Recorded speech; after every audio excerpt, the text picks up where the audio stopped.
Hey Math Explorers! Today, we're picking up right where we left off, diving into the world of numbers and rounding.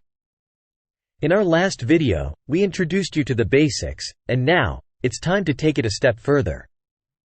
In this continuation video, we'll be exploring practical examples of rounding numbers. Whether you're a math enthusiast or just looking to brush up on your skills, these examples will help solidify your understanding of rounding techniques.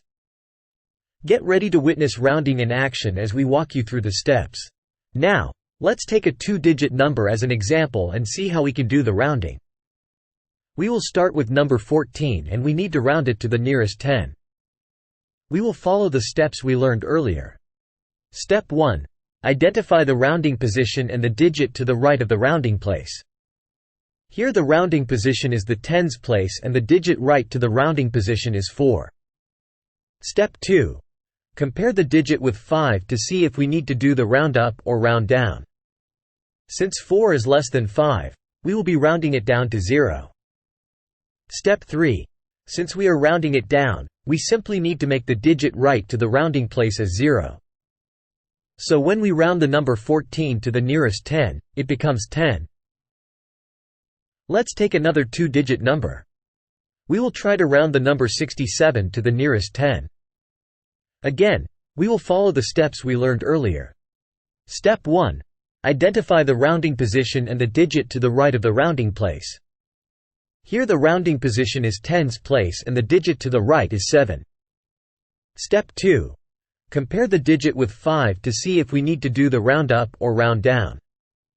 Since 7 is greater than 5, we will be rounding it up to 10. Step 3. Since we are rounding it up, we first need to increment the digit in the rounding place by 1 and make all the digits to the right of the rounding place as 0.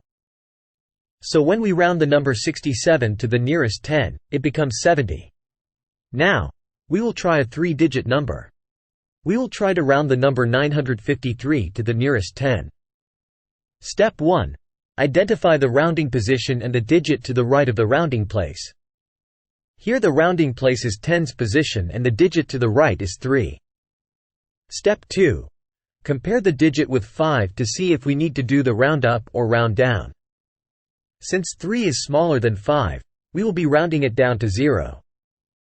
Step 3. Since we are rounding it down, we simply need to make all the digits to the right of the rounding place as 0. So when we round the number 953 to the nearest 10, it becomes 950. Great! Let's take the same number 953 and this time we will round it to the nearest 100. Step 1. Identify the rounding position and the digit to the right of the rounding place. Since we are rounding the number to the nearest 100, the rounding place will be hundreds position. And the digit to the right is 5.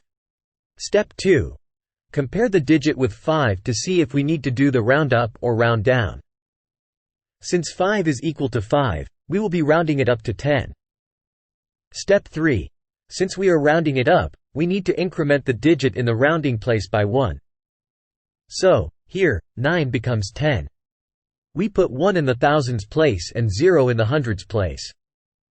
Next, we need to make all the digits to the right of the rounding place as 0.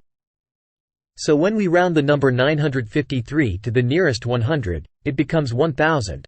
Let's look at a much bigger number 4876 and round it to the nearest 1000.